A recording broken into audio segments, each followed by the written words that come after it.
So continuing on with Vera's comments there, Roberta, how do businesses, how do leaders handle this whole thing when they know they've got different types of customers? They've got very young, they've got senior citizens. Everybody there using different modes, and they all have to be engaged with one way or another and have experiences.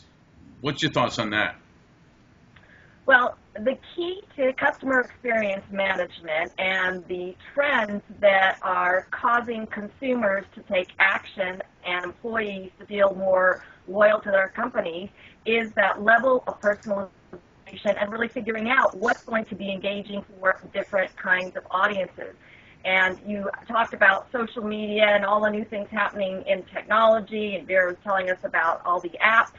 And this next week, the Consumer Electronics Show will be taking place in Las Vegas, one of the largest trade shows of the year, introducing the newest technologies and gadgets. And one of the show organizers said, we are evolving from that which is technologically possible to that which is technologically meaningful. And that word meaningful is kind of the buzzword, is kind of the trick. What's meaningful to someone who's younger? What's meaningful to someone that's older? What's meaningful to someone more technologically savvy? What's meaningful to someone who likes to communicate via apps? And what is the experience that we must deliver for all those different levels? That's the trick to customer experience management. It's both complex yet simple in what it is that needs to be delivered. That's actually, I don't want to sound funny, that's actually pretty meaningful. It's very meaningful. But it's a powerful word. So, Vera, the Gen Z, Generation Z, I guess they're calling them now, the kids are growing up almost all mobile. Is there a whole different strategy then, an impact for them? For example, wearables. And I was reading about companies now that are going to be able to monitor your whole, everything going on in your body as you're living, basically, and have an experience there, with customers. Does this create a whole new strategies and opportunities? Oh, sure, of course it does. But you need to first understand your customer. And so the Gen Z customer may use wearables, but they may not want to interact with you with those. You need to understand what they want to talk to you about, excuse me, and when, and make sure you have the right channels. So, for instance, if you're Gen Z, but you have a very complex question, you may still want to pick up that phone. And so it's critical for businesses and companies to understand their business, understand what their customers want, and what channels they want to communicate with them. Because the channel could change based on the situation. And so, again, like I said before, the best thing to do is to have the alternate channels so that your customer can choose.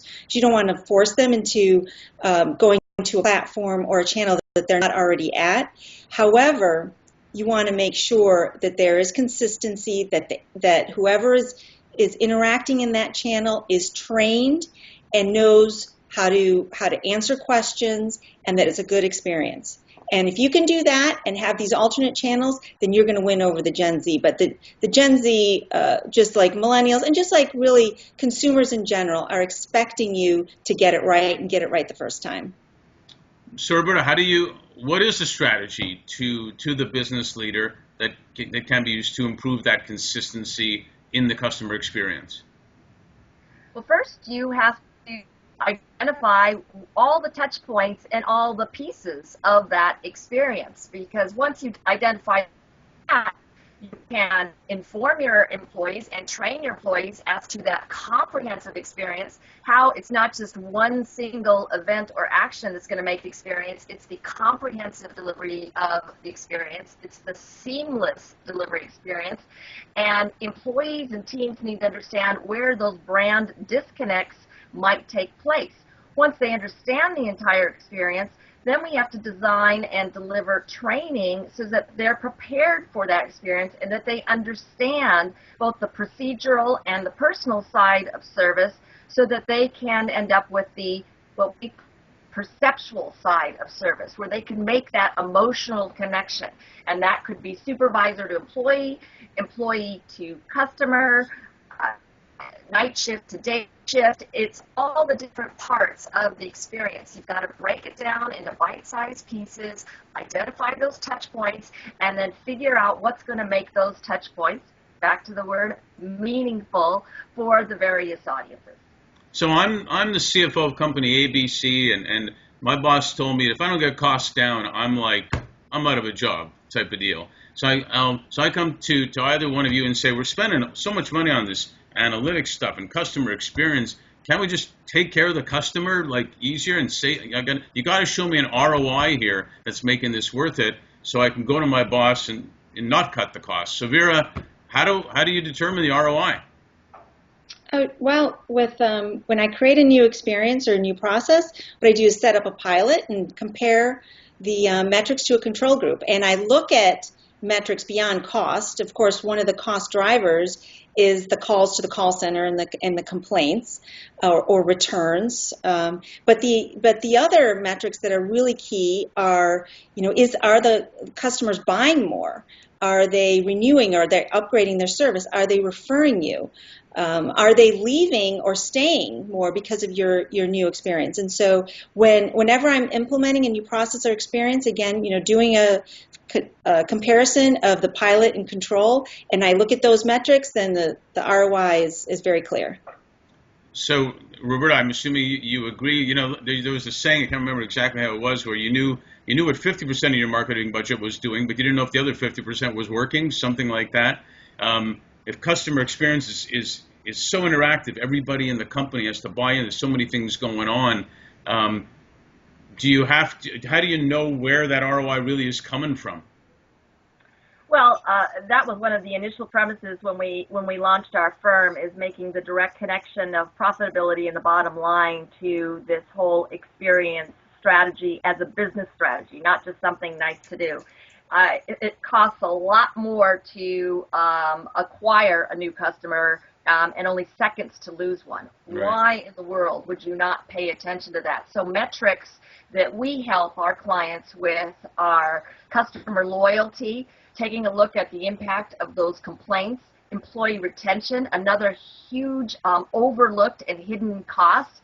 If you are constantly turning over employees because they are not happy with the employee experience, then your costs are very high. So that may equate to the marketing budget and the new machines or the new software, but there's certainly going to be a lot of other costs for looking and recruiting and retaining a wonderful firm like yours to replace and refill those opportunities. So there's a lot of really interesting connections.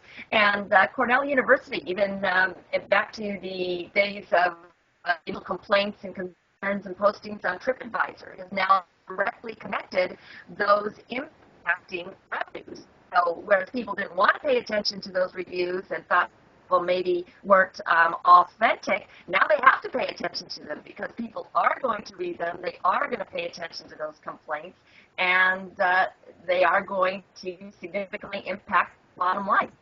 Yeah, it's a great point. Obviously, we hear a lot about the retention, and we also hear a lot about employees getting online, not necessarily even thinking of branding or customer experience. They're talking to people about their experience in the company, and it totally impacts not only customers, but customers talking to other people, investors, vendors, everybody. So it's really brilliant how you all tie it in with the branding and the whole reputation, of the company. And you're right, we always compare a company's reputation to somebody getting into shape, how it takes a long time to get into shape, but not very long to get out of it.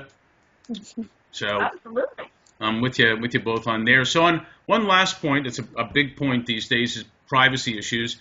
Vera, you talked about maybe the Gen Zs don't want to communicate in some ways on their wearables or whatnot, and that's true. And so a lot of concern, and yet with everything going on in the world, people maybe are willing to give up some privacy. What are the threats that you find companies are talking about? And personalization does raise issues of privacy. I assume you agree. What can management do about all this? Let's start with Roberta this time. Well, again, you have to be sensitive and aware of your channels of communication and how to protect those. I get very, very annoyed as a consumer when someone calls me or reaches out to me and does not personalize. I went for a car checkup the other day, and I received a phone call, and it was an automated phone call, and it's, "Hello, I am the service manager, and I want to know how your experience was." Well, that lack of personalization, even though that was reaching out to me in a private way, was very dismaying to me. So that was not great. I also don't appreciate when I'm working with a company and they do share my name or information with other companies. So protecting that and giving consumers the option to choose whether or not information is shared is very important. Vera? Yeah, and I love what you said about, you wanting to have personalization, because it's true. To make the experience better, if we can personalize, and unfortunately, that you need data in order to do it. And so the way to really minimize risk is first to understand, what is that experience need to be, and what data do you need in order to deliver it, and don't collect more. Just collect what you need, and then only let those that need to have access to it have access. And those are not every employee in the company. There's just certain employees and certain vendors. And then make sure that your employees and vendors are trained on how to protect that data, how to maintain it, who they can share it with, and then have compliance audits in place. And having that, if you have that process in place, you can communicate that to your customers, and they'll feel good about doing business with you. They'll feel like you went out of your way, again, to personally be responsible for even privacy, and that's meaningful.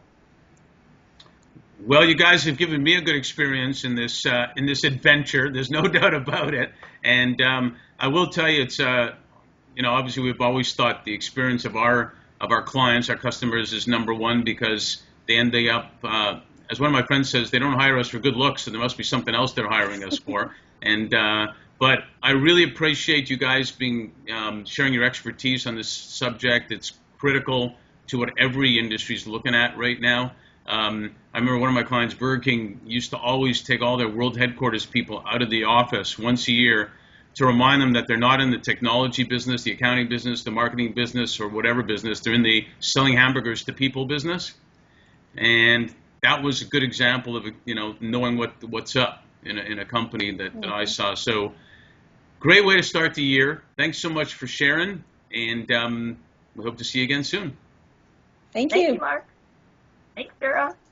Thanks, Roberta.